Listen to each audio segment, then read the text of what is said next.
The ATF has been collecting firearm transaction records from out-of-business FFLs. But now, thanks to your activism, GOA is fighting the ATF and working with Congressman Michael Cloud of Texas to stop the ATF from collecting those records.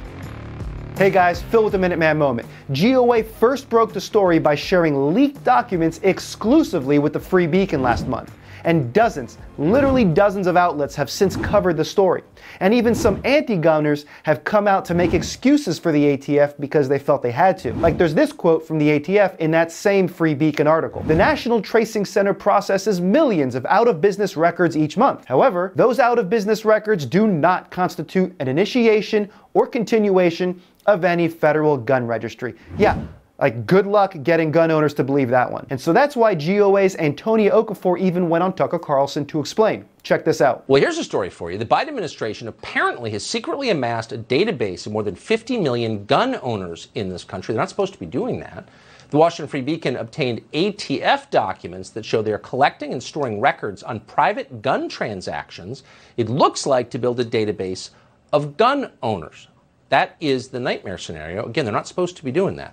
Antonia Okafor is a spokesman for Gun Owners of America. Antonia joins us now. Thanks so much for coming on. So this is, again, exactly what they're not supposed to be doing. It's a threat to a constitutional right. Tell us what we know about it.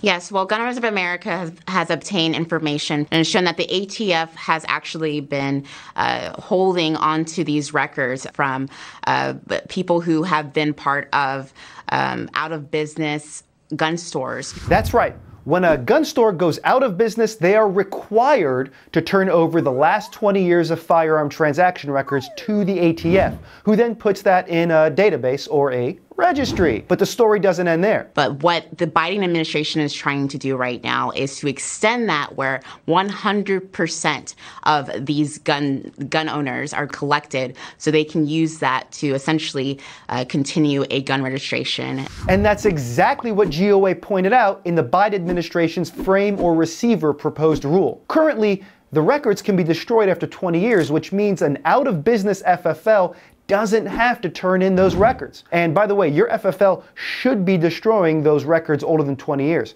And if they're not, talk to them about it. But the Biden administration wants to create a registry with old gun records. They don't want the old records being destroyed. That's because every record destroyed is a gun that becomes infinitely more difficult to someday confiscate. Of course, gun registration goes on to gun confiscation, of course. Of course it does. Inevitably, that's the entire point of it. So in other words, people who obeyed the law went through the background check with the assurance that their names would not be entered into a database, their private information would not be kept by creepy politicians who wanted to end the Bill of Rights.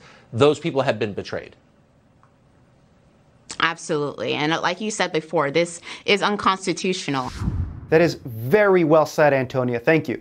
And thank you to Tucker for helping GOA get this message out about Biden's plans to complete the ATF's gun registry. So GOA is attempting to secure more information from the ATF with a Freedom of Information Act or a FOIA request. But the ATF likes to, ignore their statutory responsibility to give GOA or anyone else information. Man, it must be nice to just ignore the law whenever you want. We'll probably have to sue to get that information eventually. And in the meantime, we decided to work with Congressman Michael Cloud and 51 other Republicans to demand answers from the ATF. We told you about that in a previous Minuteman Moment, and you may have caught it in the news as well. But today, we've got a special update from Congressman Michael Cloud to our GOA grassroots activists and Minuteman viewers. We're in such a critical time in this nation, and that's why when we see an administration so intent on constricting the liberties of its citizens to expand authoritarian state, why we need people who are going to stand up and push back on that effort. That's why I'm so thankful for the over 50 members of Congress who've joined me in this effort to ensure that the ATF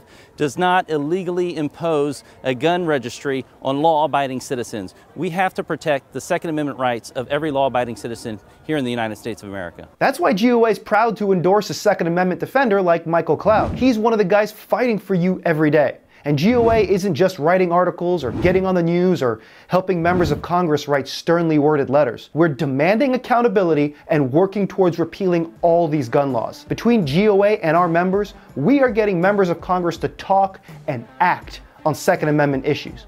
That just doesn't happen. We need to elbow our way through all the noise.